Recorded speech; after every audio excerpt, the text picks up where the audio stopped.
آج آئے ہم مل کر خدا کے کلام کا مطالعہ واضح بعنوان فسا وہ سچائی ہے جو مسیح کے خون کی گواہی دیتی ہے سے کرتے ہیں۔ مسیح آن سنگ ہونگ اس زمین پر انسانوں کو بچانے کے لیے پیدا ہوئے تھے۔ تو پھر روحانی نقطہ نظر سے کیا ہوتا اگر مسیح ہمارے نجات دہندہ اس زمین پر نہ اس زمانے میں اور نہ ہی 2000 سال قبل آئے ہوتے؟ انسانوں کے لیے نجات کی کوئی امید نہ ہوتی، نہ گناہوں کی معافی کی کوئی امید ہوتی اور نہ آسمان کی بادشاہی کی کوئی امید ہوتی۔ فسا اور مسیح کا بیش قیمت خون ہمارے لیے نہایت اہم ہے۔ اگر مسیح کا خون اس دنیا میں نہ ہوتا اور اگر خدا نے ہمیں اپنے خون کے فضل سے ملبس نہ کیا ہوتا تو ہمیں کوئی توقع نہ ہوتی اور نہ نجات کی اور نہ گناہوں کی معافی کی امید ہوتی یا نہ کسی روحانی برکت کی خواہش ہوتی۔ اسی لیے مسیح کا بیش قیمت خون ہمارے روحانی جہان میں درکار ہے اور یہ عالیشان گردانا جاتا ہے۔ ہم افسیوں کی کتاب کے پہلے باب سے اس کی تصدیق کرتے ہیں۔ افسیوں باب 1:7 میں یہ لکھا ہے، ہم کو اس میں اس کے، ہمیں کس کے وسیلے سے مخلصی حاصل ہے؟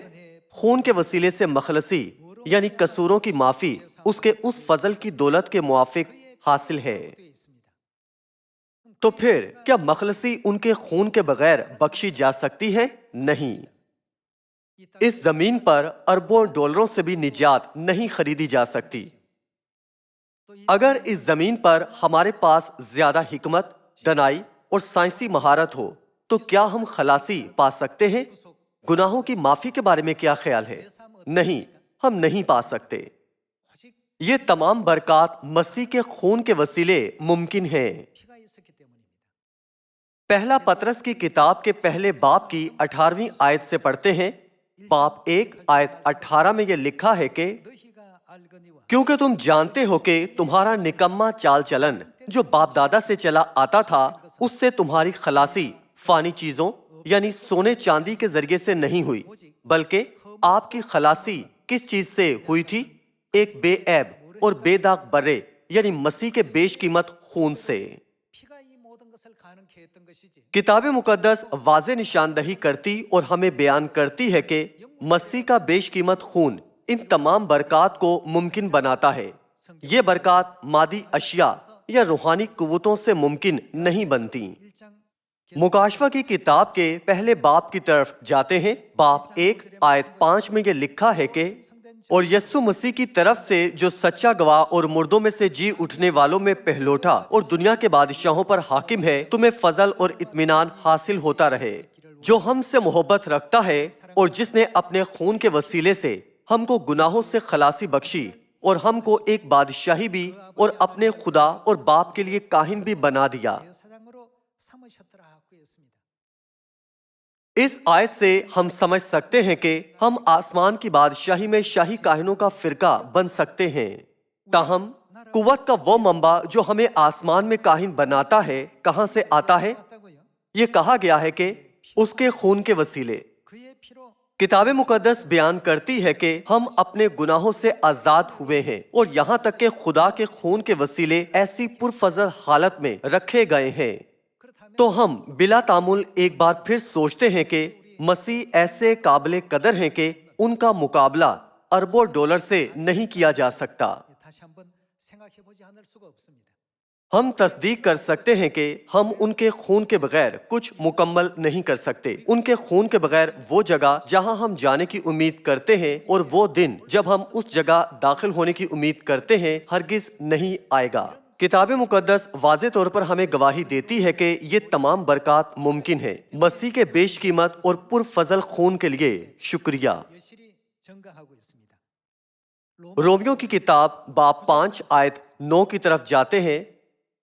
یہ کہا گیا ہے کہ پس جب ہم اس کے خون کے باعث اب کیا ٹھہرے؟ راست باز ٹھہرے تو اس کے وسیلے سے غضب الہی سے ضرور ہی بچیں گے۔ یہاں بھی ہم کس سے راست باز ٹھہرے ہیں؟ ہم مسیح کے خون سے راست باز ٹھہرے ہیں۔ تو پھر اس کا مطلب ہے کہ مسیح کے قیمتی خون کے بغیر ہم نجات حاصل نہیں کر سکتے، نہ مخلصی نہ روحانی جہان میں گناہوں کی معافی۔ ان کے بیش قیمت خون کے بغیر ہم آسمانی شاہی کاہنوں کا فرقہ نہیں بن سکتے یا نہ کوئی امید رکھ سکتے ہیں۔ ان کے بیش قیمت خون کے بغیر ہماری امید کے سب چراغ واقعی بجھ جاتے ہیں۔ کتاب مقدس مسلسل ہمیں بتاتی ہے کہ آسمان کے حوالے سے خدا کے سب پرفضل کام ممکن ہے۔ مسیح کے بیش قیمت خون کا شکریہ۔ کلسیوں باب 1 آیت 20 دیکھتے ہیں، یہ کہا گیا ہے کہ اور اس کے خون کے سبب سے جو صلیب پر بہا، صلح کر کے سب چیزوں کا اسی کے وسیلے سے اپنے ساتھ میل کر لیں، خواہ وہ زمین کی ہو خواہ آسمان کی۔ کتاب مقدس بیان کرتی ہے کہ سب چیزوں کی صلح مسیح کے بیش قیمت خون کے بغیر ہرگز مکمل نہیں ہو سکتی۔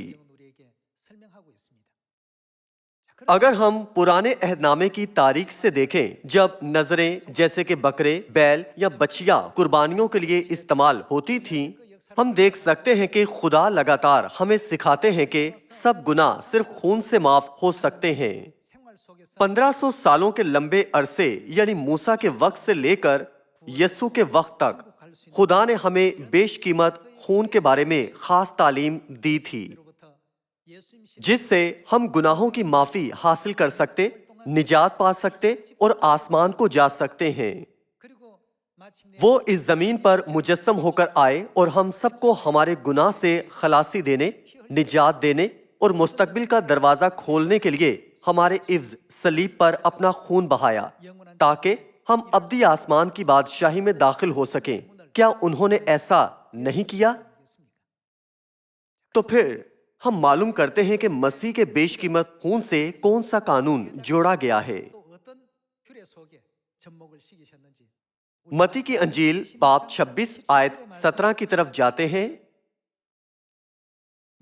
اور عید فطیر کے پہلے دن شاگردوں نے یسوع کے پاس آ کر کہا، تو کہاں چاہتا ہے کہ ہم تیرے لیے فسح کھانے کی تیاری کریں؟ اس نے کہا، شہر میں فلاں شخص کے پاس جا کر اس سے کہنا، استاد فرماتا ہے کہ میرا وقت نزدیک ہے، میں اپنے شاگردوں کے ساتھ تیرے ہاں عید فسح کروں گا۔ اور جیسا یسوع نے شاگردوں کو حکم دیا تھا، انہوں نے ویسا ہی کیا اور فسح تیار کیا۔ یسوع نے اپنے شاگردوں سے فسح تیار کروائی اور اسے ان کے ساتھ منایا۔ آیت 26 سے جاری رکھتے ہیں، جب وہ کھا رہے تھے تو یسوع نے روٹی لی اور برکت دے کر توڑی اور شاگردوں کو دے کر کہا، لو کھاؤ، یہ میرا بدن ہے۔